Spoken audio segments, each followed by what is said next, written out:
A senadora Warren questionou a afirmação de que a inflação nos Estados Unidos foi eliminada. Thank you, Mr. Chairman. So, Secretary Besant, as one of President Trump's top economic advisors, you have a lot to answer for. Donald Trump campaigned on lowering costs on day one. Those were his words, over and over.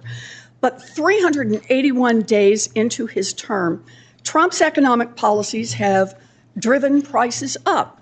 Grocery prices are up, electricity prices are up, healthcare prices are up, the cost of building housing is up.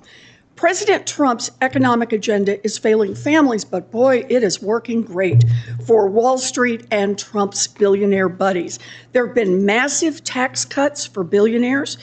Big bank supervision has been cut to the bone, and sidelining the cops who go after white-collar crime.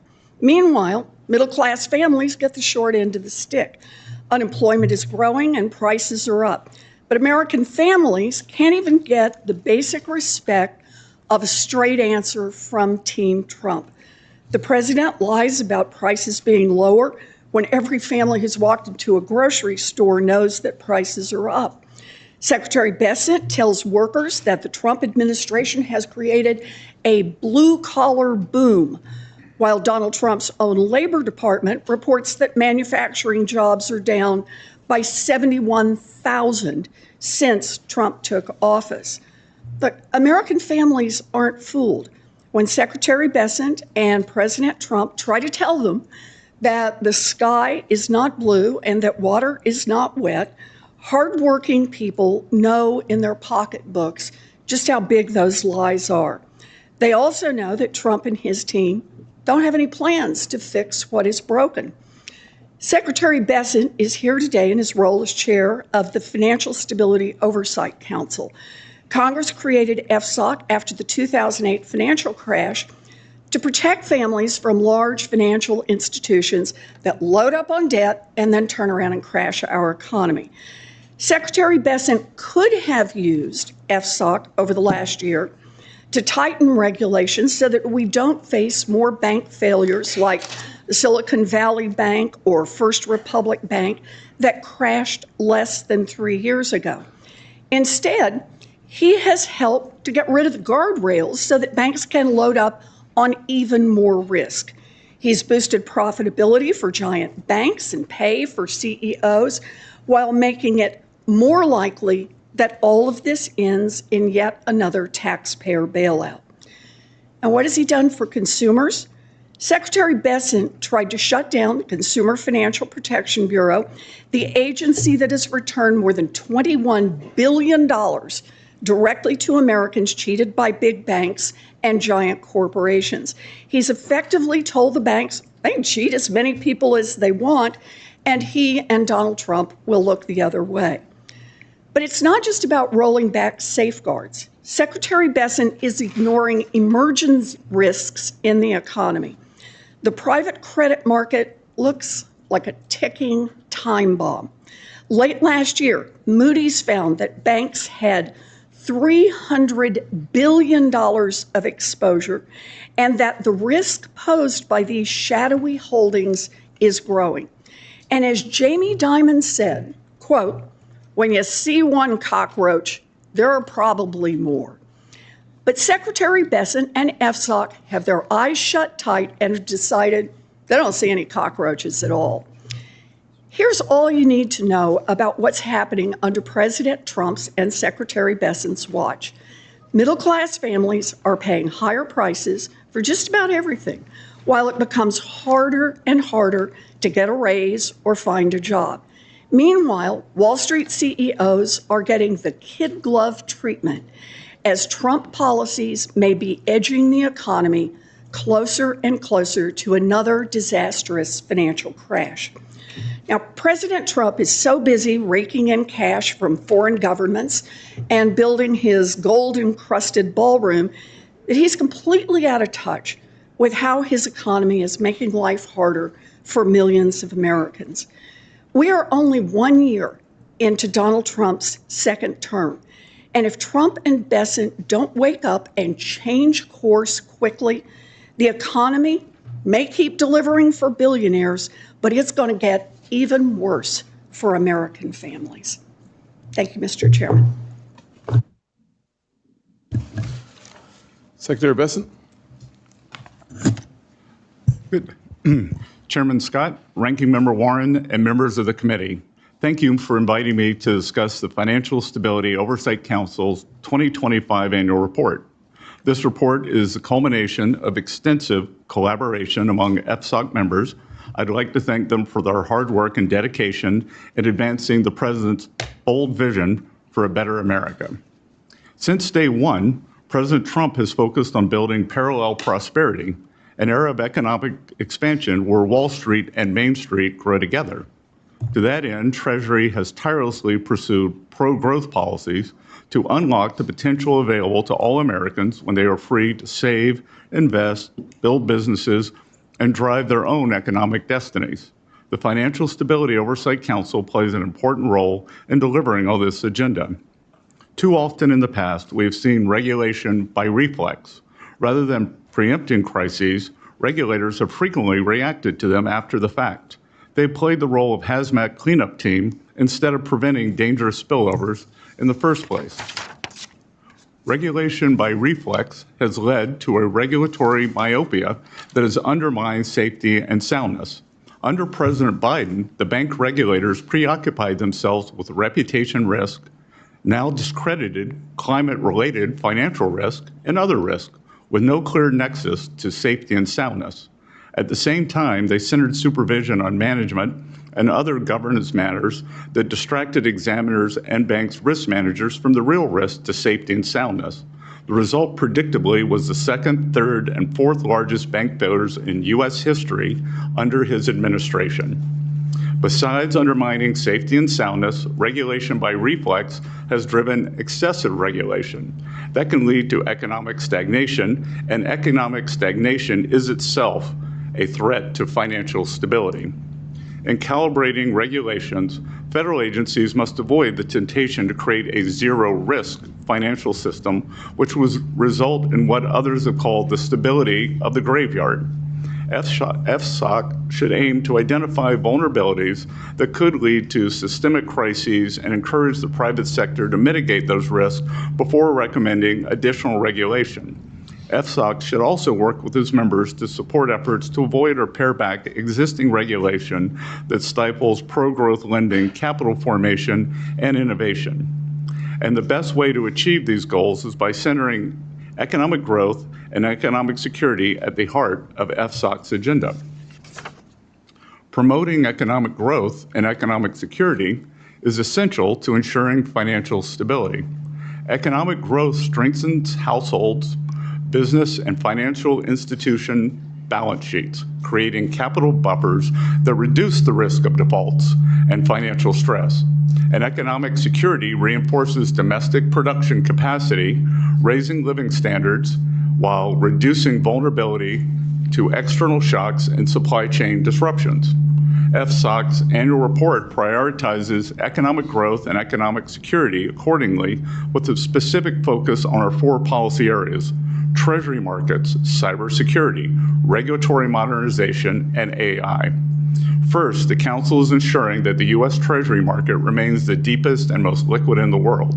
The Council is supporting efforts by member agencies to strengthen this market against future shocks, including through the Interagency Working Group on Treasury Market Surveillance and the Market Resilience Working Group. Ongoing monitoring and targeted reforms by individual agencies remain essential to financial stability. Second, the Council is taking action to protect our financial system from increasingly sophisticated cyber attacks. Nation-state actors and criminal groups continue to target our financial institutions and critical infrastructure. To address this risk, the Council is supporting expanded information sharing, joint monitoring, and scenario-based exercises, and it is emphasizing the need for regulated firms to manage cyber risk tied to third-party service providers. Third, the Council is committed to supporting efforts to modernize supervisory and regulatory frameworks for banks and credit unions. Going forward, regulation and supervision should address material risk, enhance transparency, and reduce unnecessary burdens, particularly for community banks. Fourth, the Council is prioritizing the responsible use of artificial intelligence to strengthen financial stability. The Council is working with public and private sector partners, including international counterparts, to enhance system resilience while closely monitoring emerging risk. I will close by highlighting our progress in enhancing the utility of our annual report. In this year's report, FSOC shifted away from its past approach, where nearly every major market and financial sector was described as a financial stability vulnerability. By introducing a new structure centered on fostering economic growth and security, we are tuning out the white noise to concentrate on the issues that matter most for U.S. financial stability. With this overview, I look forward to taking your questions. Thank you, Secretary. And to all the members, we have essentially full attendance, and it looks like everyone wants to ask a question, so I will be pretty consistent on calling us to 5 minutes. Just want to make sure that you guys have a little time to prepare for that. Okay. Got it? Just so long as it's everybody else. Well, of course, yes. We'll work on that. Okay. Secretary, I'd love to give you a couple minutes to respond to some of the things the ranking member said, starting with the fact that 2 of the 3 largest bank failures in American history happened under President Biden, not President Trump. Correct? Yep. Correct. Number 2, under President Biden, we saw devastation in household after household after household. He dug a big hole where the average family was losing at the end of his term over $1,000 a month in spending power. Accurate? I would say workers suffered under policies championed by the Biden-Warren economy. And President Trump has had to fill that hole. As a matter of fact, we've seen some of the strongest GDP growth that we've seen in decades. We've seen strong GDP growth in spite of many, but not all, of the members on the right, or my right side of the room, voting for the longest government shutdown in history. Despite that, we have seen extremely strong economic growth. And if you look at the success, and this doesn't get a lot of attention, but let's make sure that it gets more today. If you look at the success of the Working Families Tax Cut bill, for those folks in blue-collar America, for the folks who are working every single day, sometimes 2 jobs, trying to make sure that their ends meet, when they look at sitting down at the kitchen table, wondering if anyone is paying attention in Washington to the suffering and the challenges around the country in their household, the answer today is absolutely, positively, unequivocally yes. We know that because in the Working Families Tax Cut bill, we saw tips. If you earn tips in America, your taxes went down significantly. Is that an accurate statement? Yes, sir. No tax on tips, no tax on overtime, no tax on Social Security, deductibility of auto loans for American-made cars, and every Democrat voted against that and in favor of the largest tax hike in history. Now, on top of that, because we understand that raising children have never been more expensive, and frankly, if you looked at the attempt of my friends on the left on child care, some of their proposals would have taken child care from average of $15,300 to $29,000 in some of the estimates given by their bill that they wanted to get passed under President Biden. We actually increased the child tax credit to $2,250, $2,200, right? $2,200. So when you compare the 2 economies and compare the 2 levels of leadership that we're seeing in great contrast, back-to-back leadership, there's no question that if you're looking for someone focusing on working class Americans, undeniably, that would be the Trump economy and the Trump administration. Mr. Chairman, during Joe Biden's tenure, CPI was 4.7% on an annualized basis. Cumulative CPI was 21.5%. There was a loss of real purchasing power for working families. Thus far, we have seen an increase in real wages.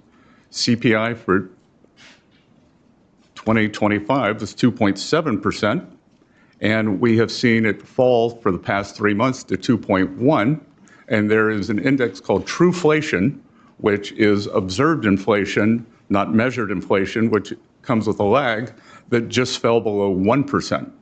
Wow.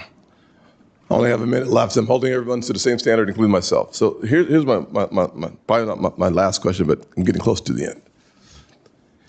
When inflation in 2021 hit 9%, bad or good for the American economy?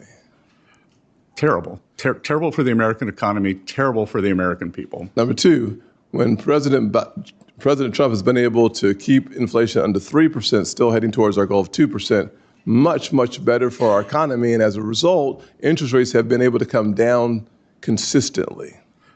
Yes, we've seen the interest rates come down this year, and the 10-year U.S. Treasury had its best year since 2020, when the bond markets and our G7 colleagues actually had rate hikes. We had rate decreases.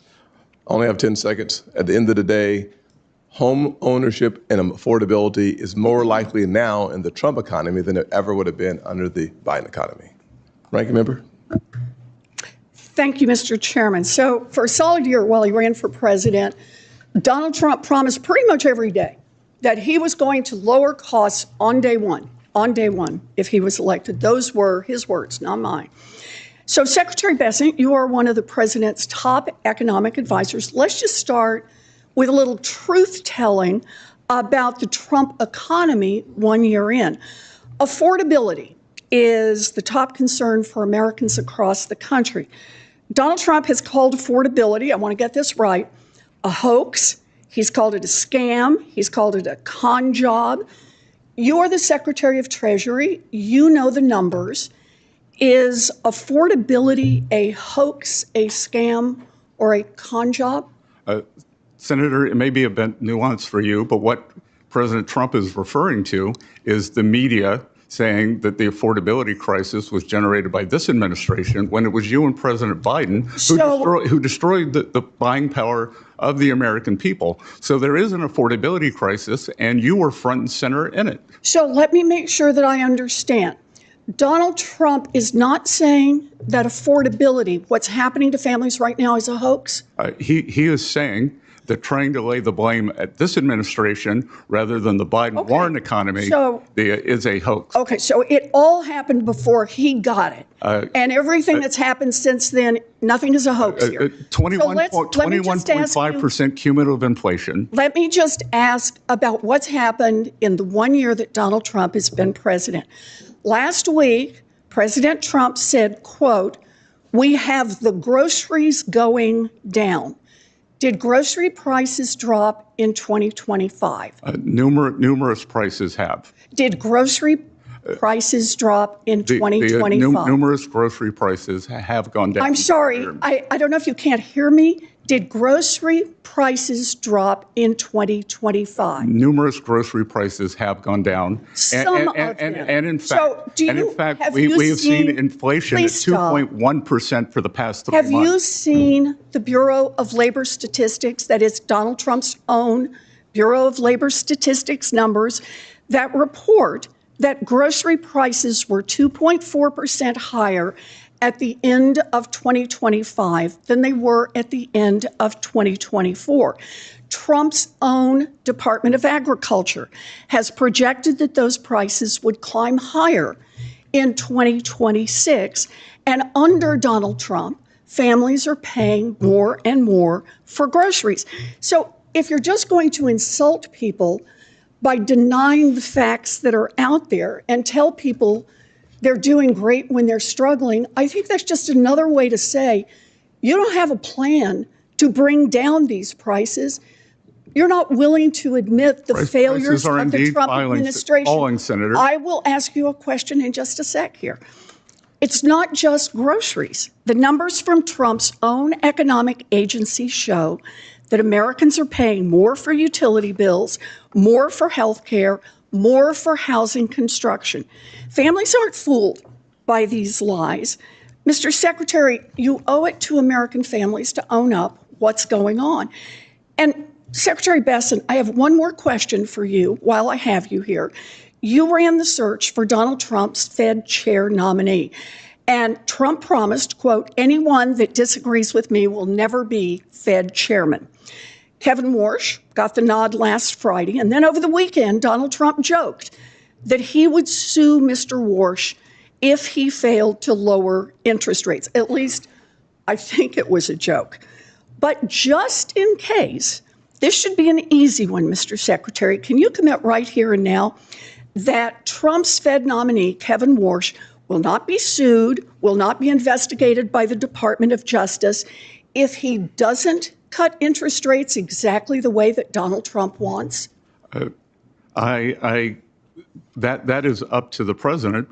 Can you commit that you will? I'm sorry. Can you commit that you will not hold up? He won't be sued if he doesn't drop interest rates. And he won't be criminally investigated. The president also made a joke about you that I won't repeat, Senator Warren. That was the Oh, actually, I easy will. one. He said he had reservations. If this was a joke, why not just say so? It was a joke, and he made a joke about you too, Senator Warren. Yes, got he a did. lot of laughs. Got a lot of laughs. Yeah. So I don't know if you want to respond to that. I do want to respond. What I can't don't tell you think to the American is people Mr. are Warsh laughing. is highly qualified. They're the ones who are and struggling why with don't you affordability. why don't you tell the nation what you told me, that you held up Chair Powell's renomination? We're going to move on to the next one. Senator Rounds, the floor is yours. Este site pode ajudar você a melhorar sua leitura e compreensão auditiva em inglês.